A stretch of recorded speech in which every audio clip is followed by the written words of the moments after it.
मूर्ख उल्लू और बुद्धिमान गधा। वे आगे बढ़ते गए और आधे घंटे तक लगातार चलने के बाद वे एक ऐसे घर के पास पहुंचे जो उन दो घरों से थोड़ा बेहतर था जिन्हें वे पहले ही पार कर चुके थे। ये घर सड़क के किनारे था और दरवाजे पर एक बोर्ड लगा था जिस पर लिखा था, मिस फूल शाउल और मिस्टर वाइज डॉनकी, पब्लिक एडवाइजर्स।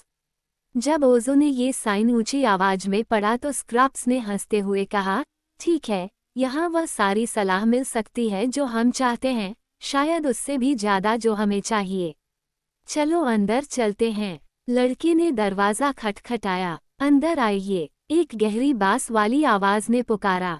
इसलिए उन्होंने दरवाजा खोला और घर में दाखिल हुए, जहां एक छोटा सा हल्के भूरे रंग का गधा, नीले रंग का एप्रन और नीली टोपी पहने हुए, नीले कपड़े से फर्नीचर की धूल झाड़ रहा था। खिड़की के ऊपर एक शेल्फ पर एक बड़ा नीला उल्लू बैठा था, जिसके सिर पर नीला सनबोनेट था, जो आगंतुकों को देखकर अपनी बड़ी गोल आंखें झपका रहा था। गुड मॉर्निंग, गधे ने अपनी गहरी आवाज में कहा, जो उससे कहीं ज्यादा बड़ी लग रही थी। क्या तुम सलाह लेने हमारे पास आए हो? क्यों, हम तो वैसे भी आ गए, स्क्रैप्स ने जवाब दिया, और अब हम यहाँ हैं तो कुछ सलाह भी ले सकते हैं। यह मुफ्त है न? जरूर, गधे ने कहा। सलाह की कोई कीमत नहीं होती जब तक कि आप उसका पालन न करें। वैसे मुझे ये कहने की इजाज़त दीजिए कि आप मेरी दुकान पर आने वाले यात्रियों में सबसे अजीब हैं। सिर्फ दिखावे से ही आपका अंदाज़ा लगाते हुए, मुझे लगता है कि आपको वहाँ बैठे मूर्ख उल्लू से बात करनी चाहिए।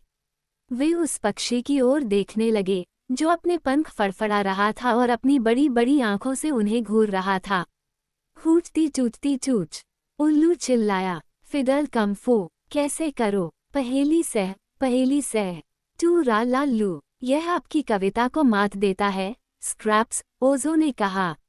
ये तो बकवास है, कांच की बिल्ली ने कहा। गधे ने प्रशंसापूर्वक कहा, लेकिन यह मूर्खों के लिए अच्छी सलाह है। मेरे साथी की बात सुनो, और तुम गलत नहीं हो सकते।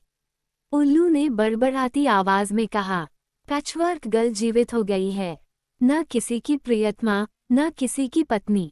अज्ञानता और मौज मस्ती से प्रेम, वो हर किसी के द्वारा तिरस्कृत की जाएगी। बहुत तारीफ, मैं कहता हूँ, गधे ने चिल्लाते हुए स्क्रैप्स की ओर देखा।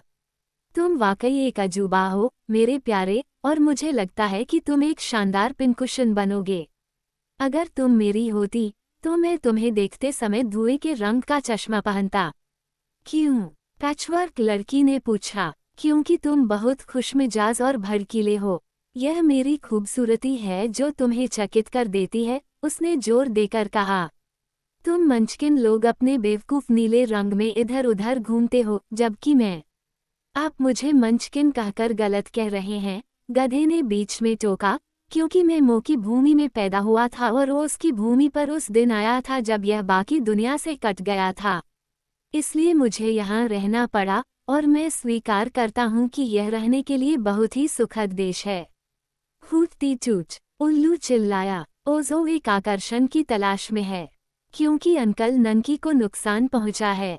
आकर्षण दुर्लभ हैं, उन्हें पाना कठिन है। ओजो को नौकरी मिल गई है, इसमें कोई संदेह नहीं है। क्या उल्लू इतना मूर्ख है? लड़के ने पूछा। बहुत ज्यादा, गधे ने जवाब दिया। ध्यान दे कि वह किस तरह की अश्लील अभिव्यक्ति का उपयोग करती है। लेकिन मैं उल्लू की प्रशंसा करता हूँ क्योंकि वह निश्चित रूप से मूर्ख है। उल्लू को आमतौर पर इतना बुद्धिमान माना जाता है कि एक मूर्ख व्यक्ति असामान्य होता है, और आप शायद जानते हैं कि कोई भी असामान्य चीज या व्यक्ति बुद्धिमान व्यक्ति के लिए निश्चित रूप से दिलचस्प होता है। उल्लू ने पुनः अपने पंख फड़फड़ाए और ये शब्द बुदबुदाए। कांच जैसी चमक वाली बिल्ली बनना कठिन है। कोई भी बिल्ली उससे अधिक कठोर नहीं हो सकती, वो इतनी पारदर्शी है, हर कृत्य। ये बात हमारे लिए स्पष्ट है और यह एक तथ्य है। क्या तुमने मेरे गुलाबी दिमाग पर ध्यान दिया है? बंगल ने गर्व से पूछा। तुम उन्हें काम करते हुए देख सकते हो, दिन में नहीं, गधे ने कहा। बेचारी, दिन में उसे ठीक से दिखाई नहीं देता, लेकिन उसकी सलाह बहुत बढ़िया है। मैं आप सभी को सलाह देता हूँ कि आप उसका पालन करें। उल्लू ने अभी तक हमें कोई सलाह नहीं दी है, लड़के ने बताया। नहीं, तो फिर आप उन सभी मीठी कविताओं को क्या कहते हैं? ये तो बस मूर्खता है, ओज़ो ने जवाब दिया। स्क्रैप्स भी यही काम करता है। मूर्खता, बेशक, पक्का। मूर्ख उल्लू मूर्ख ही होगा, नहीं तो वह मूर्ख उल्लू नहीं होगी। तुम मेरी साथी के लिए वाकई बहुत अच्छी हो, गधे ने अपने अगले खुरों को आपस में रगड़ते हुए कहा, मानो वह बहुत प्रसन्न हो। ये चिन्ह बताता है कि तुम बुद्धिमान हो, स्क्रैप्स ने गधे से कहा।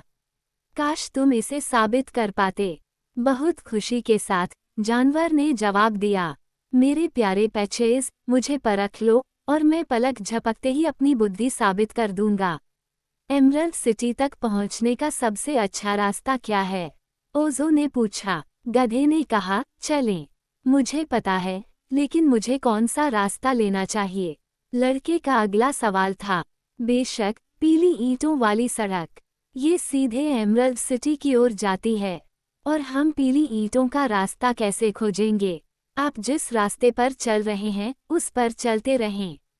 आप जल्द ही पीली ईंटों के पास पहुंच जाएंगे, और जब आप उन्हें देखेंगे तो उन्हें पहचान लेंगे क्योंकि वे नीले देश में एकमात्र पीली चीजें हैं। धन्यवाद, लड़के ने कहा। आखिरकार तुमने मुझे कुछ बताया। क्या यही आपकी बुद्धि की सीमा है? स्क्रैप्स ने पूछा। नहीं, गधे ने उत्तर दिया, मैं और भी बहुत सी बातें जानता हूँ, लेकिन उनमें तुम्हारी रुचि नहीं होगी। इसलिए मैं तुम्हें एक अंतिम सलाह देता हूँ, आगे बढ़ो, क्योंकि जितनी जल्दी तुम ऐसा करोगे उतनी ही जल्दी तुम उसके पन्ना नगर पहुँच जाओगे। हूटती टूटती टू। उल्लू चीखा। तुम जाओ, तेज या धीरे। तुम कहाँ जा रहे हो, तुम्हें पता नहीं है। पैचेस, बंगल, मंचकिन बालक, अच्छे और बुरे भाग्य का सामना करते हुए, गंभीर और दुखद खतरों का सामना करते हुए, कभी चिंतित, कभी प्रसन्न, तुम कहाँ जा रहे हो, ये तुम नहीं जानते, न ही मैं जानता हूँ, लेकिन तुम जा रहे हो। मुझे तो यह एक संकेत जैसा लगता है, पैचवर्क गर्ल ने कहा। तो फिर चलो इसे लेकर चलते हैं, ओज़ो ने उत्तर दिया। उन्होंने बुद्धिमान गधे और मूर्ख उल्लू को अलविदा कहा और तुरंत अपनी यात्रा शुरू कर दी।